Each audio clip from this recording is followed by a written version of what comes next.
Health Exchange. I'm your host, Kimberley King, and with us today is Joe Truschelli, Air Force veteran. Welcome to the show, and thank you for your service. Thanks, Kimberly. I appreciate it. Thank you for having me on. It's a pleasure to be here to talk about veterans and some of the benefits and services that are available to them. Yes, absolutely. As a first question, really so that the community can understand, and for veterans that may not be aware of all the wonderful things that have happened, what can we do as a community and as a neighbor to be supportive to our vets when it comes to their behavioral health and their social needs? So there's a lot of opportunity out there. I think one of the first things that I want to really put an emphasis on is Massachusetts is unique in the sense that we have a veteran service officer that services each community.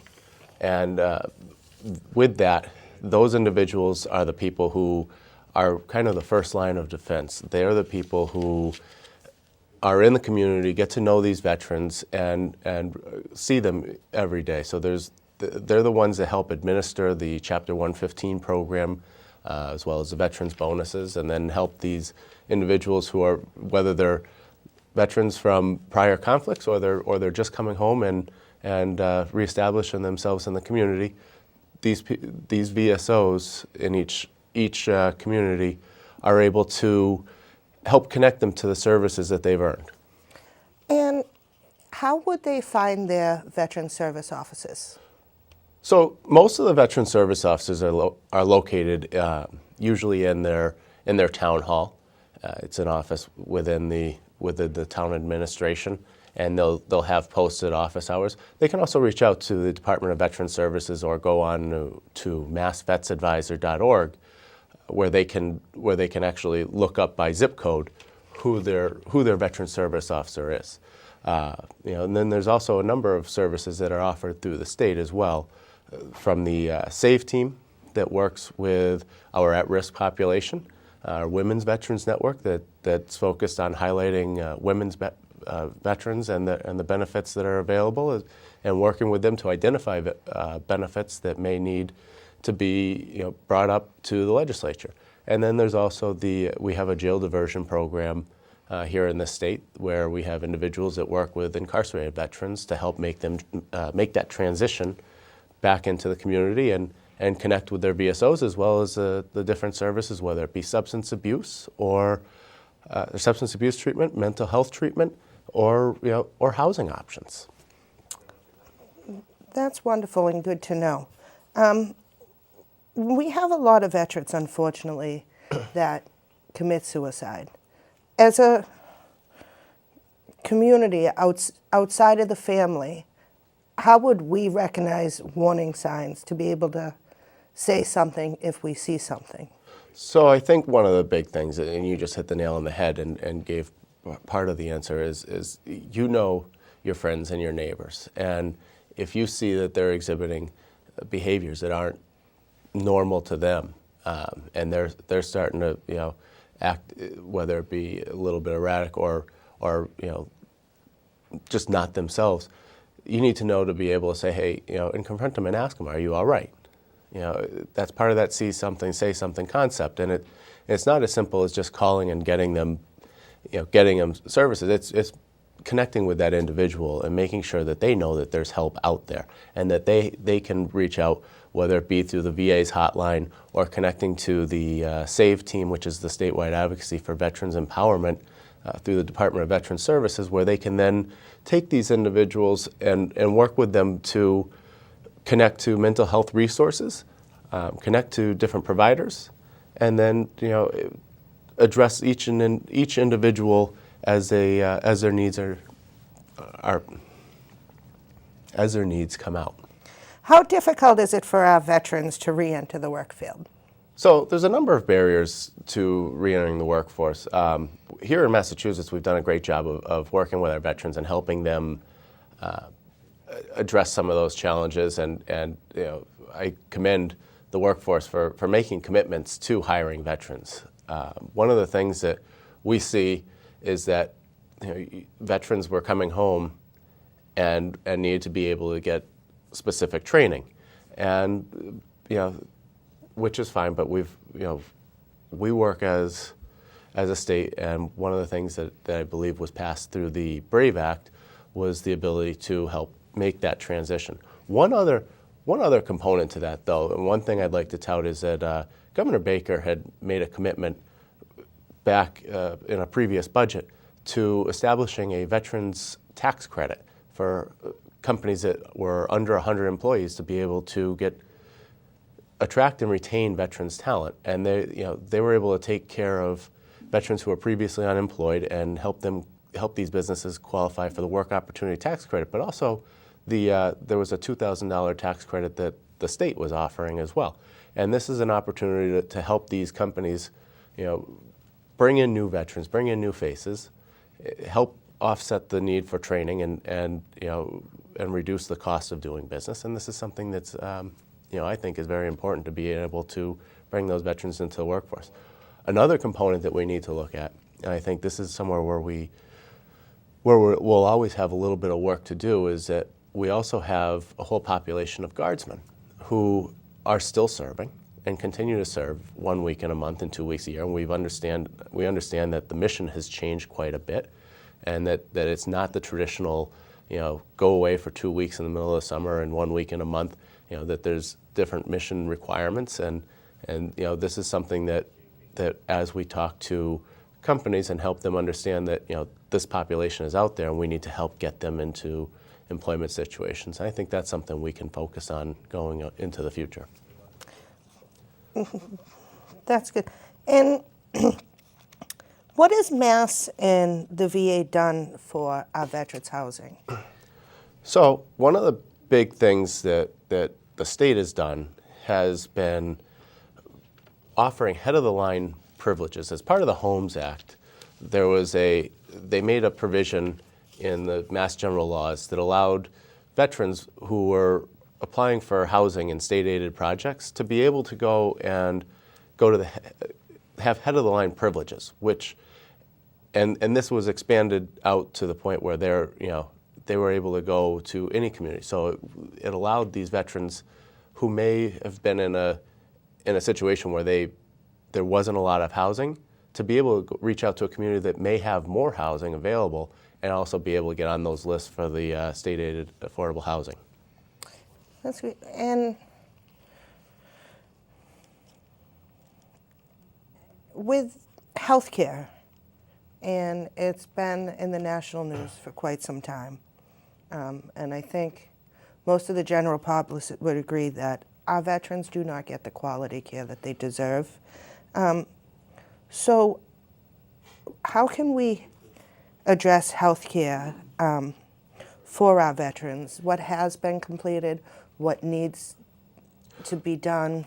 So we're kind of unique here in Massachusetts, and Massachusetts is the leader in veterans benefits across the nation.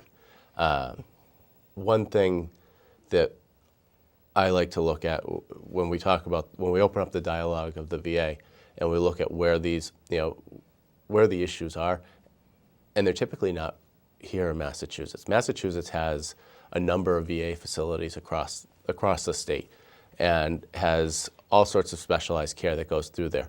So we also have a population of roughly 350,000 veterans who don't all use VA care. So there is access here in Massachusetts.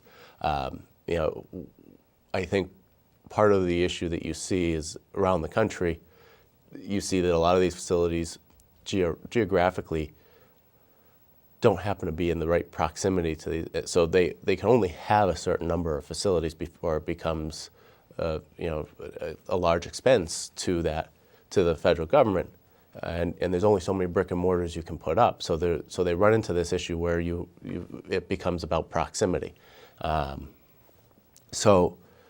Here in Massachusetts, I like to focus on what we're doing right, and I think the fact that we have a number of facilities across the state, as well as a number of layers of state services and local services from our veteran service officers, that we're able to connect people more regularly with the services that they need and the treatments that they need. That's wonderful. And I know that Mass does a great deal of things right, But speaking on the national level, what are some things that we could advise or recommend to the federal government to take from our lead to say implement these things? Our vets matter outside of Massachusetts too. No, I think that's a very valid question. It's something that always comes up, and I think one of the things I'd like to kind of highlight is we've developed here in Massachusetts, and I can't speak for any other state but Massachusetts because I happen to be here, but I can say that here in Massachusetts we do a great job of developing partnerships at local levels to be able to connect our veterans with those services and educate them to what services are available. And we look at the VA hospitals and we look at what they offer for medical services, but we also need to look at what they offer our veterans for transitional services and how they work with specialized populations. And one example I'd like to talk about is here in Massachusetts, the SAVE team works with incarcerated veterans getting out and transitioning into the communities. What they work with is they work with those veterans to be able to connect them to not only the substance abuse treatment, mental health services, but also to the veteran service officer and make sure that they have a soft landing spot in the community and know where the resources are to be able to get employment, get training, and get help.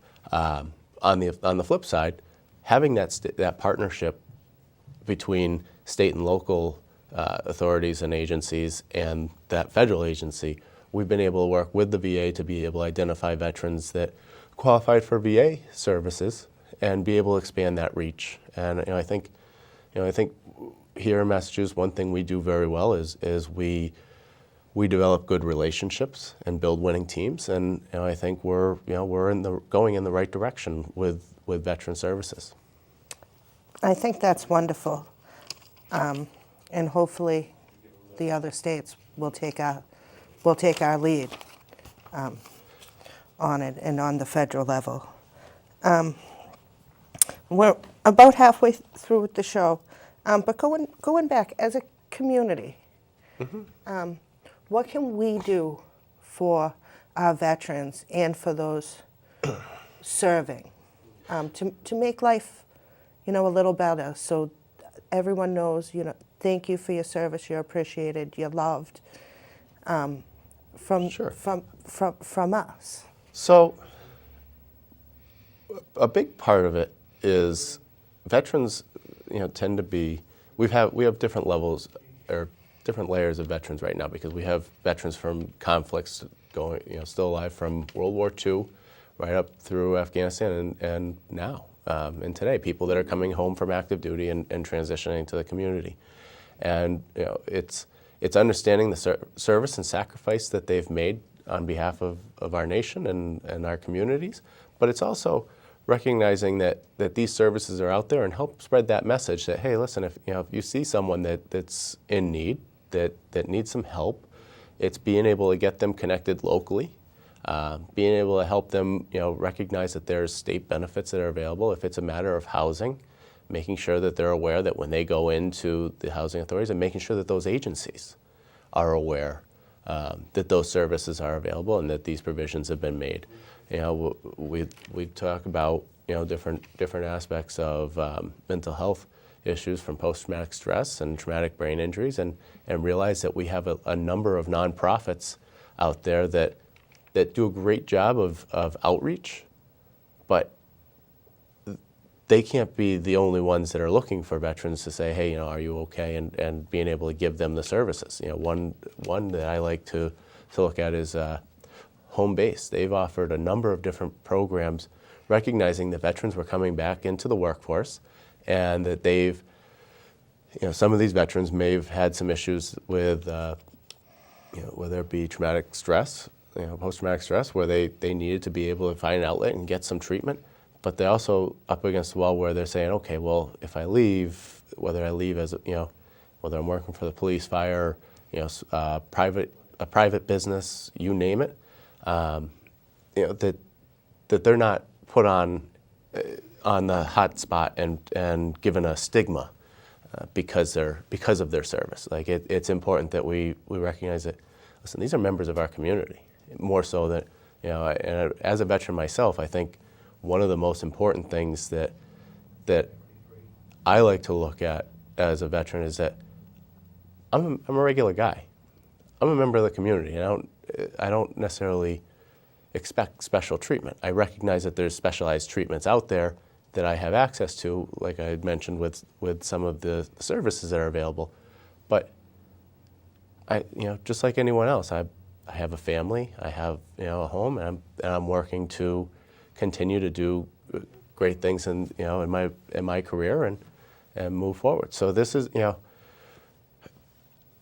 I think we have to look at the educational component and understand that these veterans, A, need to be able to know where these services are, but B, recognize that these are friends and our neighbors. And a quick little story is when I was working for one of the state or Department of Veterans Services, we had an initiative that the secretary had pushed out that we wanted to educate school-age children to the benefits of veterans, or who veterans are.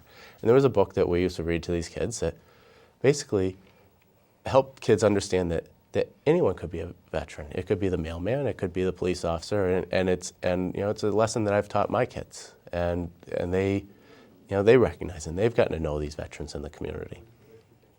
Yes, absolutely. We know where we live. I come from a military family, and my children know that 2 of our officers are veterans, 1 of our firefighters are veterans, and the Amazon carrier. My son likes to ask these questions since they were learning about it at school. Yeah. Is also a veteran. So I can recognize the importance that they want to do it and be felt just as a normal individual, not always done. But when strangers know that you've served and done other things, is it wrong for them just to come up and say thank you for your service to a veteran? Because I know a lot of people have asked me, getting ready for this show, should we go up and thank them? I think it's personally important. Others are, well, I don't want to put them on the spot or cause flashbacks of things, because I have come and thanked them. There's so many mixed emotions from the community about it. I don't think it's wrong to ever thank someone for their service. I mean, most of the men and women all of the men and women of our armed forces have made sacrifices and commitments, and from the personnelist right through the special forces operator, they've all made sacrifices of some way, shape, or form, and a simple thank you is fantastic, and it goes a long way, and it helps people understand that that what you did matter to someone. So I don't think that people should be ashamed to say thank you, or feel awkward about it. I think it's something we've done knowingly and willingly, and we've raised our right hand to serve our country, and I think that's fantastic. I also think that it's good community development to be able to thank that veteran, and it's also, like we were just talking about, it's also a tool so that younger generations get to know who veterans are and I know even my kids, they ask, and they're like, oh, you said thank you. I mean, granted, they know about veterans because I serve with the National Guard now, and they're growing up with it, but their friends, they've gotten to know the sacrifices that go into it, and this is a good opportunity for those younger generations to get to really understand what our military does, and what sacrifice is given up, and the fact that when you're on active duty, most of the time you're moving around quite a bit. We've even made a commitment nationwide, helping to ease that transition for children that are military children into the education system, and make sure that if they're coming from out of state into Massachusetts or vice versa, that they're not getting left behind. And that's important. Those are important things that we need to highlight and focus on, and make sure that we continue to serve our veterans in that way, shape, and form. And I think as a community we recognize that the active duty member or the veteran themselves make many sacrifices. But I know from firsthand experience that the families and the children, the wives, the mothers, the mother-in-laws, mom and dad, all make sacrifices too. Being a vet yourself, can you let the community know what sacrifices yes, that come, and maybe how we can be supportive to those families This too? one actually gives me a little bit of the chills thinking about it, because I mean, my wife serves right alongside me every single day. Every single day.